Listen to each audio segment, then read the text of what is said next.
The time has come to drive the CRB, this vehicle.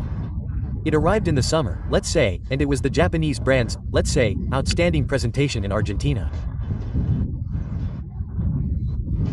And let's see, we can say that it is a brand within the brand itself, because the CRB helped build the brand image of Ona worldwide and especially in Argentina, based on its solidity, good presence and so on, which of course had a range of interesting vehicles, but with this vehicle it managed to gain a lot when the SV began to gain ground.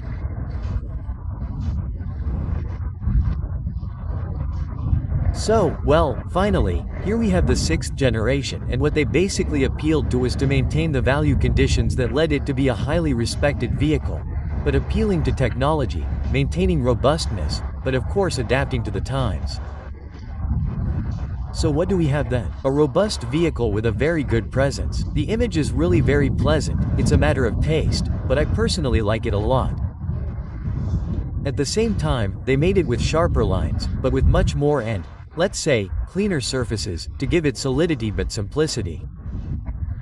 It's not an elaborate vehicle, however, it makes a great statement. And let's not even talk about this fashionable color of gray that really looks good. Let's see some little details, because the image speaks for itself. It has those very sharp lights with LED technology, with very good light output. It really helps a lot at night.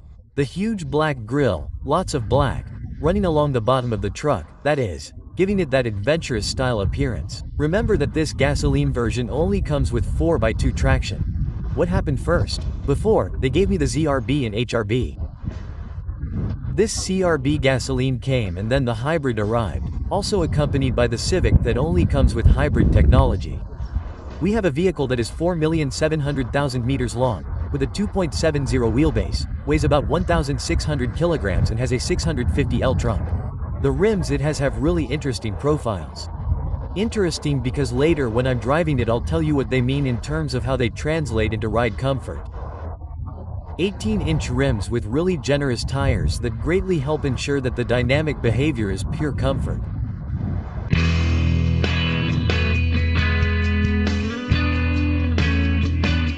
What about inside? Well, one of its strong points is its roominess. It's a well-used vehicle with really huge rear seats, I would say, among the best in the category. I've already opened the trunk.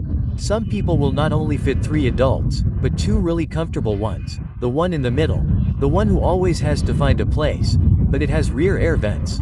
Let's say the comfort part is covered.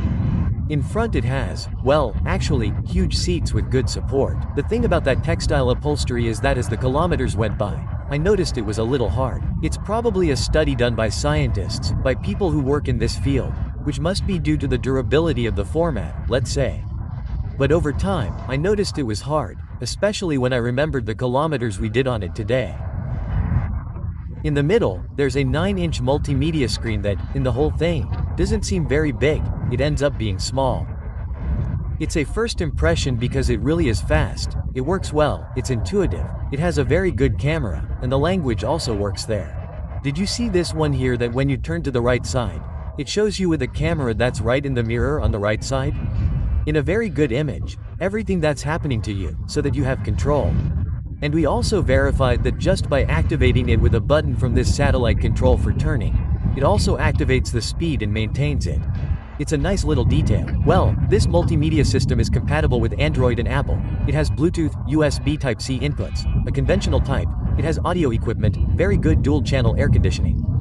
In terms of comfort, it is very good and at the same time it has a huge panoramic roof, so life on board, and soundproofing, is all very well prepared. I will have some questions in the whole, but you can imagine that the equipment is precisely one of the strengths of this new CRB.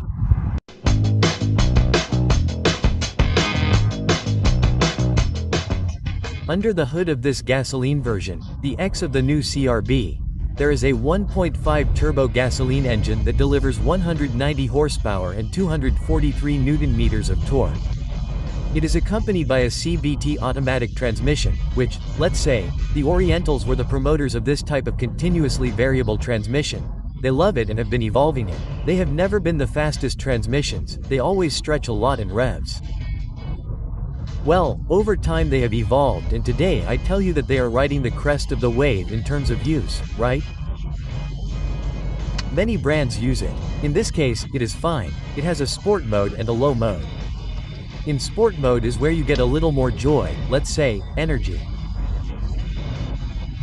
If it is not a gradual delivery engine, rather it is quite lazy, you notice a little heavy, but hey, it is a family vehicle, clearly, therefore, you cannot demand sporty performance. What we usually do, the numbers, the technical sheet that we have to share in terms of performance. Next. Honda CR-V EX2WD is the technical name of this model that we tested today, which has a 1.5 turbo 4-cylinder gasoline engine that delivers a power of 191 horsepower at 6,600 revolutions per minute, a torque of 243 Nm 1700 and 5,000 revolutions per minute. The transmission is CVT automatic with 7 pre-programmed gears. Acceleration from 0 to 100 is achieved in about 9.4 seconds. The maximum speed is around 200 km per hour in terms of fuel consumption. In the city it used about 12 L to cover 100 km. On the road, traveling at 120 it consumed about 8.2 L to cover 100 km, and on the road, but at 130, which is allowed on roads and highways, it also consumed 8.8 L to cover a stretch of 100 km.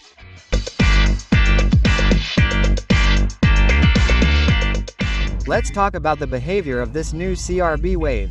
Specifically, we will start with the driving position, a very nice seat, with fabric upholstery. It has a lot of comfort, it has good support.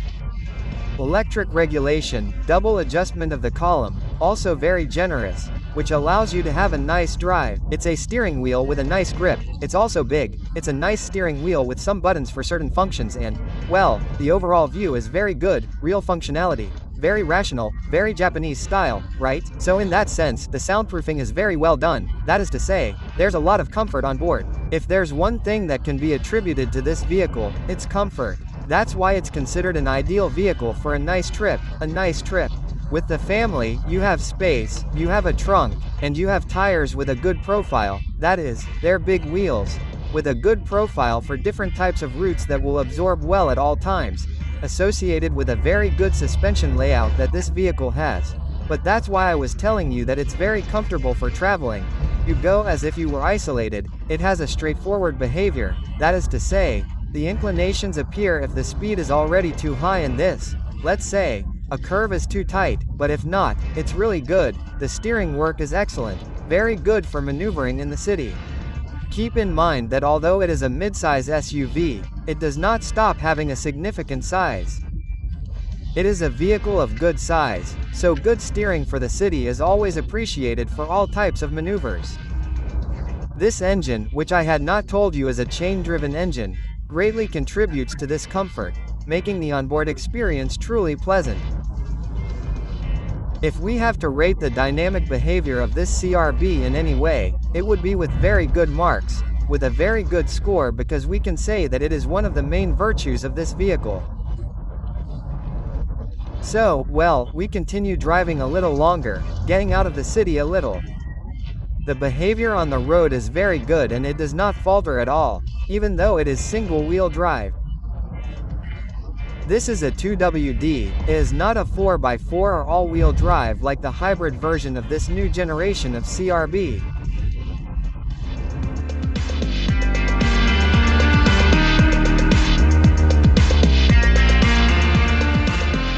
I like the presentation, something novel about it, that they have hidden the air vents very well, it's all like a decorative grille and it's very easy to carry and move the fans, the adornments are really good and it's very efficient, which goes along with the very good air conditioning it has. And I wanted to tell you that it's all rigid plastic.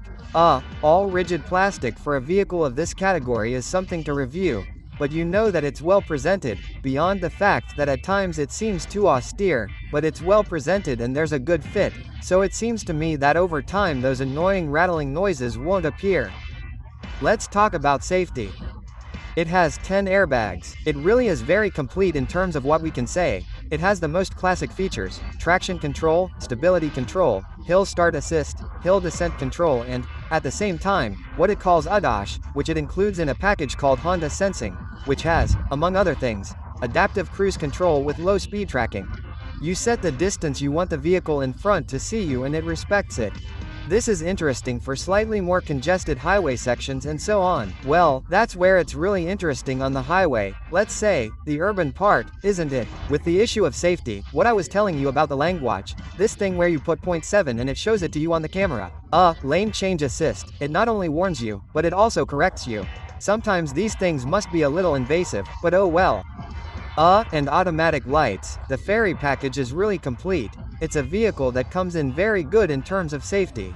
And now we're getting into the final part. Look, among the points to improve there is the gearbox, the CBT. I always say that I'm not a total fan. In some aspects it has some jerks. It's like it can't understand. At some points the note is strange. Of course it's very good that it has the 2 modes. Sport is where it gets the best ride. It's a little spicier. If not, it's a vehicle with a lot of gradual delivery.